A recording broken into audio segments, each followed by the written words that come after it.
This is The Archive on Cinematic Sound Radio with your host, Jason Drury.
From Ramsgate in Kent, England, you're listening once again to Cinematic Sound Radio's Archive Show.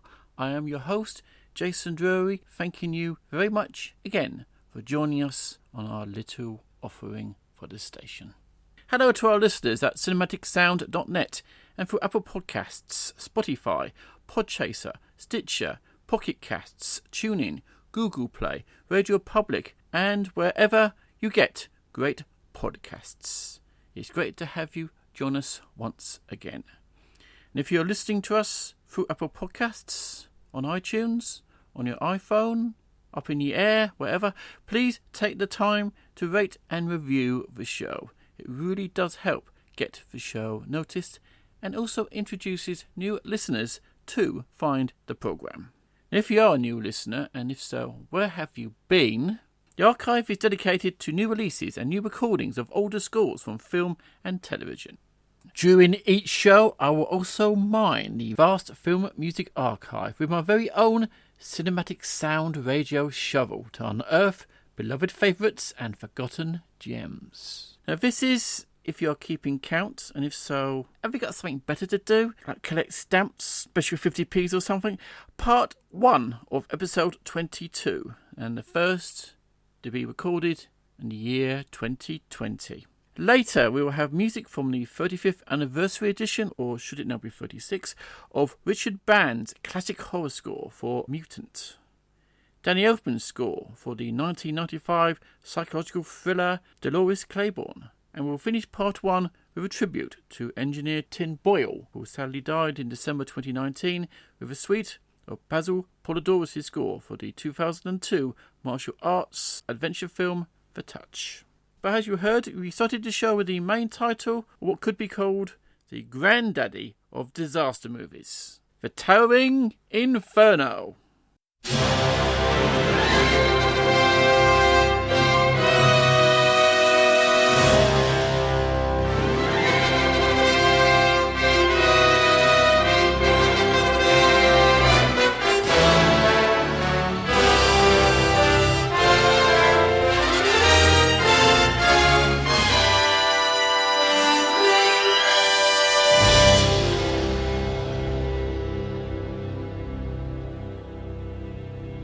Deserves the fanfare. Part of the superb 4-disc set, which included also the scores of The Poseidon Adventure and Earthquake, all remastered by the crack team of mastering engineers led by Mike Battistino for the John Williams Disaster Movie Soundtrack Collection.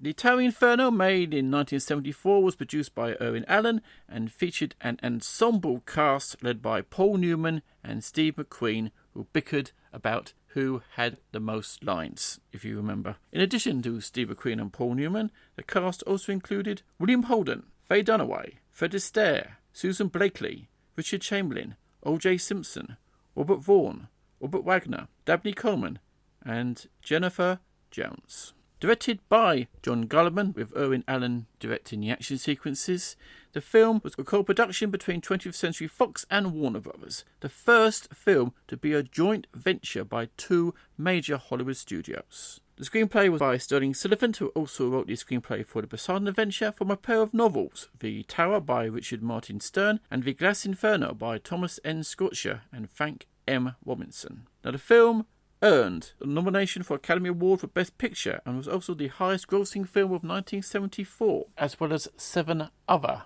Oscar nominations. Doug Roberts, architect, returns from a long vacation to find work nearly completed on his skyscraper. He goes to a party that night, concerned that he's found that his wiring specifications have not been followed and that the building continues to develop short circuits. When the fire begins, Michael O'Halloran is the fire chief on duty as a series of daring rescues punctuate the terror of a building too tall to have a fire successfully fought from the ground. Now, Irwin Allen had helped John Williams become a familiar name on TV in the 1960s with his classic scores and themes for such series as Lost in Space, The Time Tunnel, and Land of the Giants. And in 1970 he received an Academy Award nomination for his score for The Poseidon Adventure. Whilst Allen's early memos to the composer requested a motif for the fire itself, Williams steered away from this and instead composed a central theme for the human characters at the centre of the drama, one that could be treated heroically or in subdued fashion to support the film's firefighter heroics and reflect on its victims. The movie opens with, as you have heard, a fast-paced sequence of a helicopter spiriting the architect Paul Newman across the Northern Californian skyline and into San Francisco, finally to enter the 138-story glass tower from its rooftop. The 5-minute sequence, dialogue-free, gave Williams the opportunity to place his music front and centre, creating a high-energy piece of big city music, urban energy, and the thrill of the flight. In the film itself, Williams largely lets the drama set pieces speak for themselves, using only music for the most intense moments of drama, the on-screen death of characters, firefighters battling the fire, and the more hair-raising moments of heroism throughout the film. Now, two of the most important themes focused on romantic relationships. A glossy theme for Paul Newman and Faye Dunaway is introduced in a lounge-style arrangement of the film's beginning, but becomes more dramatic and important as the narrative unfolds. The same goes for a theme for the relationship between Fred Astaire's conman character Harley Claiborne and the seemingly innocent Lizalette, played by Jennifer Jones. Both themes reach their full payoff in the cue, An Architect's Dream, which acts as the score's end title. A third important song in the score was We Never Love This Way Again, written by the same team who composed the Academy Award-winning song for the Passana Adventure, The Morning After, Al Kasha and Joe Hirschhorn. Williams expertly interplays the melody appropriately for the doomed secret affair between Robert Wagner's character Dan Bigelow and his secretary Laurie, Susan Flannery. While they are minor characters, Bigelow and Laurie set the stage for one of the dramatic highlights of Williams' score and one of the most stunning set pieces in the film, highlighted in the suite with the cue trapped as Bigelow opens his office door and finds the main complex outside on fire.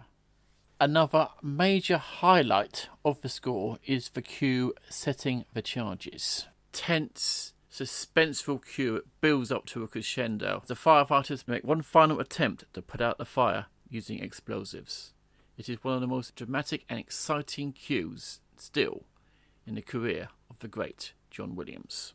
Now, like the Passana Adventure, A Towering Inferno gained Williams another Academy Award nomination. A few months later, Williams would write music for Jaws for Steven Spielberg, who would eventually redefine the blockbuster. John Williams would be there with him all the way, with scores such as Close Encounters and Raiders of the Lost Ark, as well as Star Wars for John Williams and Richard Donner's score for Superman. All from the roots that were sown with his association with his self-proclaimed Master of Disaster, Irwin Allen. So here now is more music from the 1974 all-star disaster movie, The Towering Inferno, original score composed and conducted by John Williams.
That was music from the 1974 disaster movie The Towering Inferno, original score composed and conducted by John Williams. A 2-disc release of the score, complete with outtakes, source music and the original album, is now part of a brilliant 4-disc set, which also features remastered scores by John Williams for The Poseidon Adventure and Earthquake. The set is called the Disaster Soundtrack Collection and has been released by La La Land Records. If you can buy this, I am sure, like me, you will keep playing this on rotation for weeks, as the music, as you would expect, is top notch.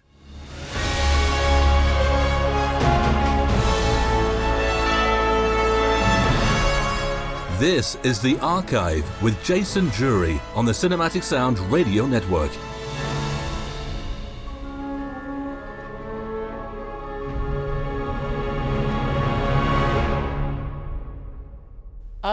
New stingers. Many thanks to Tim Burden for lending his voice on those. Right, welcome back to this edition of the Archive and Cinematic Sound Radio. Next up is another interesting release from the Dragon Domains record label. The 35th anniversary release of music from the 1984 horror film Mutant, with original score composed by one of horror cinema's most versatile composers, Richard Band. Directed by John Bud Carlos, the film starred Wings Hauser, Bo Hopkins, Judy Medford, and Carrie Guffey. Yes, that Carrie Guffey, the little boy abducted by aliens in Close Encounters. Brothers Joss and Mike are run off the road by local rednecks and forced to spend the night in a small town whose inhabitants are suffering from a mysterious disease. I think it's being a zombie. When Mike goes missing, Joss has to team up with the sheriff to defeat the mutating townsfolk. Now, in an era when an increasing amount of horror movies were scored electronically, the majority of the scores composed by Richard Band remained orchestral, and most wound up sounding a way lot bigger than their actual budgets might imply. Mutant was no exception. Band composed a thoroughly orchestral composition that gave the film a sonic breadth that escalated it far beyond the standard B-movie stigma it might otherwise have been saddled with. The score opens with an impressive orchestral cacophony, immediately introducing the quality of tension that will drive most of the score as it develops. But even during the score's more dissident moments, Band maintains a sense of tonality, melody, and interactive orchestral depth. Richard Band's musical approach enhances the film's sense of suspense, of danger, of shock and awe, without becoming chaotic, preserving his preferred orchestral approach. Now, Mutant was a very conservative score, with only 34 minutes of music composed for a 99-minute movie. Rather than an approach of wall-to-wall music and overwhelming the audience, Band chose to spot his score where it would be most effective. He is a firm believer of using as little music as possible, even though the genre does not lend itself to that.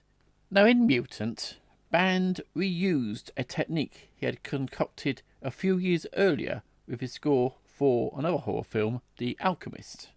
He bought cymbals for the viola and violin players to use while performing some suspense figures.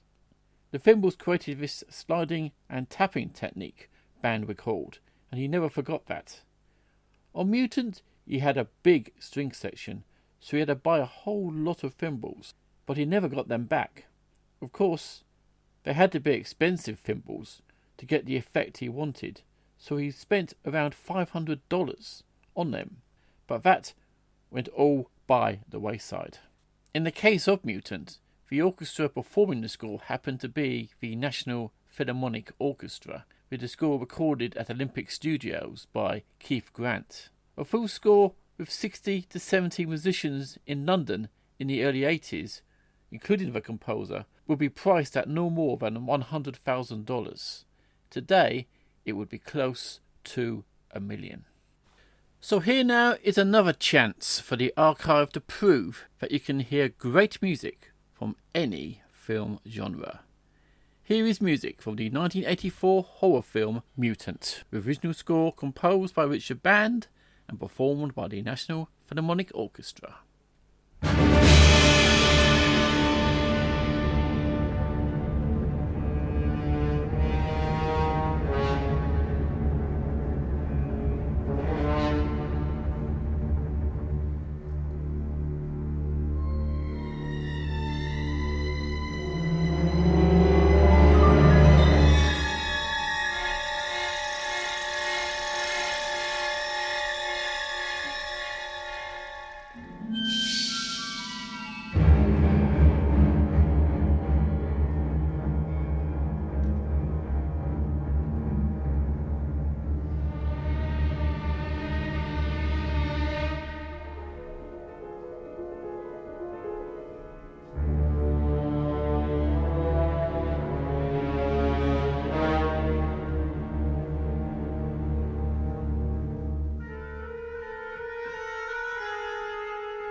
Right, I think you can come back from behind the sofa now.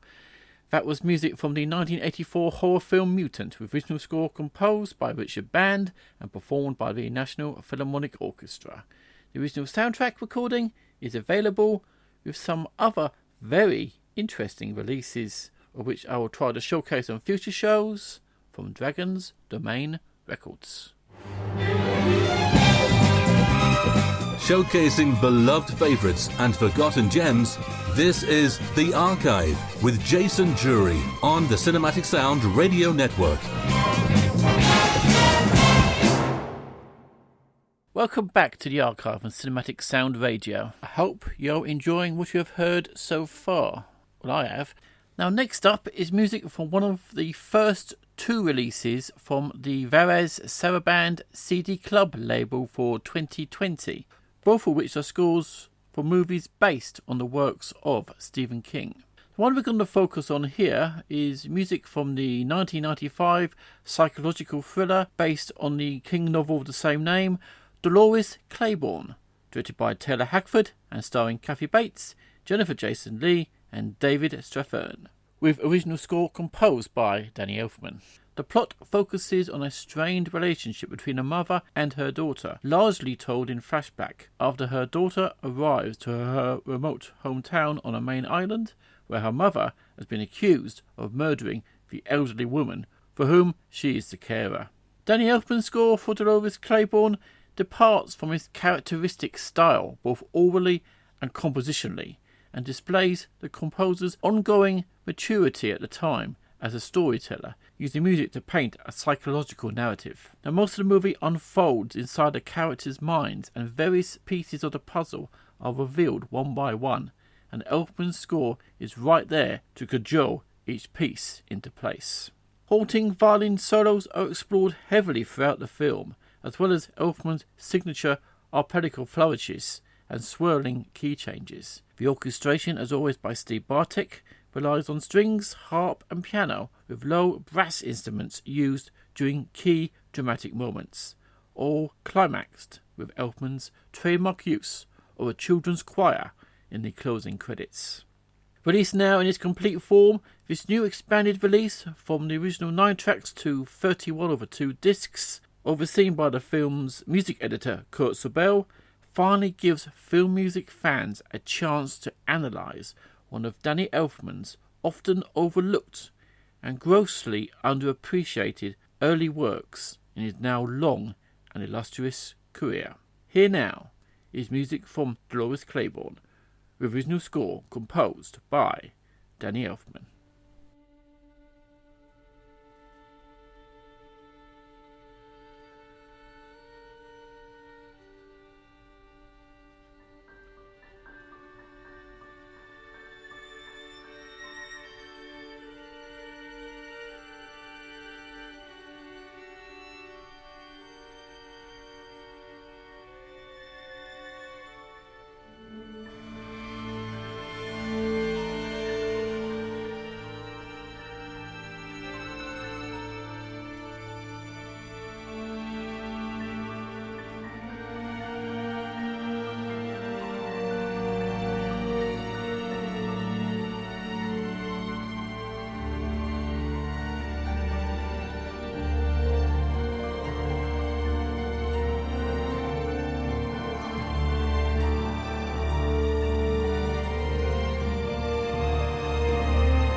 That was music from the 1995 psychological thriller drama Dolores Claiborne, with original score composed by Danny Elfman. The original soundtrack recording is now available in its complete form for the first time on a 2-CD set on the Varese Sarabande CD Club label. On Sunday, December the 22nd, 2019, Film Music lost one of its top scoring mixers and recording engineers, Tim Boyle, who sadly died of liver cancer in Sherman Oaks, California. He was 71 years old. Born in Norristown, Pennsylvania on August 2nd, 1948, Boyle was a Navy veteran and went on to become Chief Audio Engineer at the Paramount Pictures and Universal scoring stages, as well as teaching arts at USC and the Sundance Institute. He also co-founded the record label Wax Simile Productions with his daughter Bridget. The list of composers that Boyle worked with included John Ottman, David Newman, Elliot Goldenthal, Brad Fiedel, Richard Gibbs, Mark Shaman, and Joel Goldsmith, but his most frequent collaborator was the late, great Basil Poledouris. Also during his career, he also worked with such acts from the entertainment industry as the Rolling Stones, Peter Frampton, Eric Clapton, Tom Waits, Quincy Jones, and Whitney Houston. Boyle was also the chief audio engineer at the Church of Scientology from 2004 until his death. Now, in tribute to Tim Boyle, what I'm going to play for you to end part one of the show is music from the last orchestral score composed by his friend Basil Poledouris, which Tim Boyle so expertly engineered. The Touch, the 2002 Hong Kong action-adventure martial arts film directed by Peter Powell and starring Michelle Yeoh, Ben Chapman and Richard Roxburgh. The Touch told the story of a Chinese family of martial artists and acrobats who had been performing for many generations. The family are in secret guardians of a holy treasure, accessible only by a spectacular jump which, to everyone else, is impossible to perform. One of the family members and his girlfriend are kidnapped by a ruthless treasure hunter, played by Richard Roxburgh, to procure the priceless relic for him. Michelle Yeoh's character, Pak Yin, with the help of Eric, played by Ben Chapman, her master thief ex-boyfriend, pursue them into an ancient desert where legends say the treasure is buried, in order to uncover and protect the treasure that her ancestors had sworn to keep safe. The action culminates in a climactic sequence set in a booby-trapped subterranean Buddhist temple. Now, as I said before, The Touch will be the last time that Basil Poledouris flexed his orchestral film music action muscles. But instead of relying on traditional brass interplay, Poledouris' sound of choice was percussion. Lots of percussion. Massive timpanis, war drums, tick-tock woodblocks, anvils, and much more, many of which will crash and bang with great volume and at a hectic pace. Now, the suite which I'm about to play for you is, in my opinion, the highlight of the score. It is music for the climatic sequence set in the booby-trapped subterranean Buddhist temple. It consists of 3 cues: I'll Never Leave You, Destiny Awaits, and I Believe. On the album, they run as one complete piece, lasting just over 20 minutes in length, and is an excellent showcase of the percussion writing in the score, as well as Poledouris' sense of pure drama, which, in my opinion, makes this score a memorable orchestral swan song for the composer, and also here a fitting tribute to the recording talents of a now late Tim Boyle.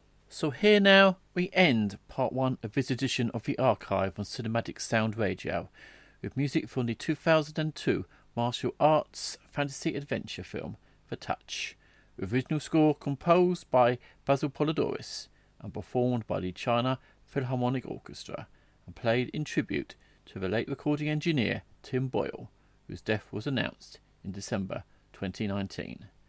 The original soundtrack recording was released in its complete form by BSX Records. I do hope you have enjoyed the music I've played on part 1 of this edition of the archive. Part 2 should be with you very soon. But until then, from me, Jason Drury, is take care and happy listening.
Thank you for listening to the archive of Cinematic Sound Radio.